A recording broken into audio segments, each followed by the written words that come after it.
Hi everyone, I want to welcome you to X-ray positioning. My name is Michelle Burke and I'm going to walk you through how to position properly for a hand X-ray.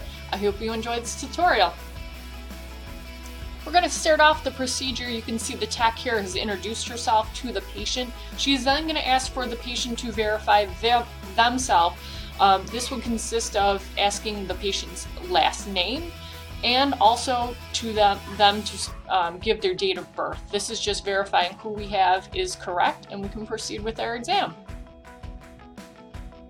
Next, the technologist is going to ask history from the patient, so what happened, where it hurts, and how long it's been going on for.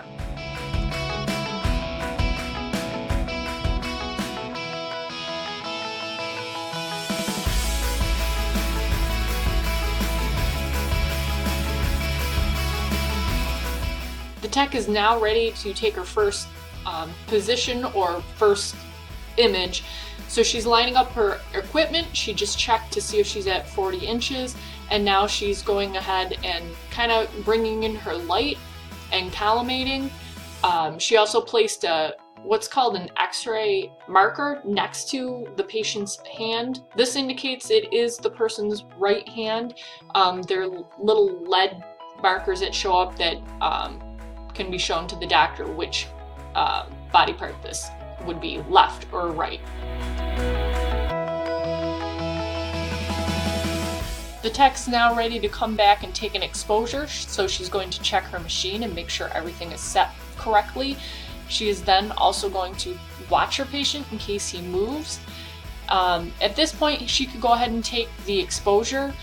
Since this is just kind of a setup, she's not going to actually take the exposure, we just simulate it. The tech is now ready for her second position. This is known as an oblique position. So she positions the patient by turning their hand slightly. Same rules are going to apply. Light all the way around the patient's fingers, past their carpal bones into their radius and ulna, and then she's going to be ready to take her next picture. The X-ray marker is also still there. The tech is now ready to take her second image. She's going to check her computer and make sure she doesn't need to change anything. In this case, we do not need to change anything before taking this exposure. So then at that point, she would go ahead and simulate taking her image. The tech is now getting ready to position the patient into their third and final position for their hand X-ray. So she's instructing them to turn their hand onto their side. This is known as a lateral position, and more specifically a fan lateral, just because the patient's fingers are spread out as well. They're not right on top of one another.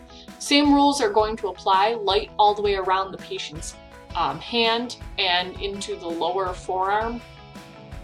X-ray marker still will be there for this picture. Again, the tech comes over, she checks her computer in case she needs to make any adjustments. In this case, we do not, so she can go ahead and take her exposure. Once the technologist has taken her third image, she could review all images, or it could be done after each individual image, and she can decide whether or not she would like to do a repeat. If not, it is okay to let the patient go and be on his way.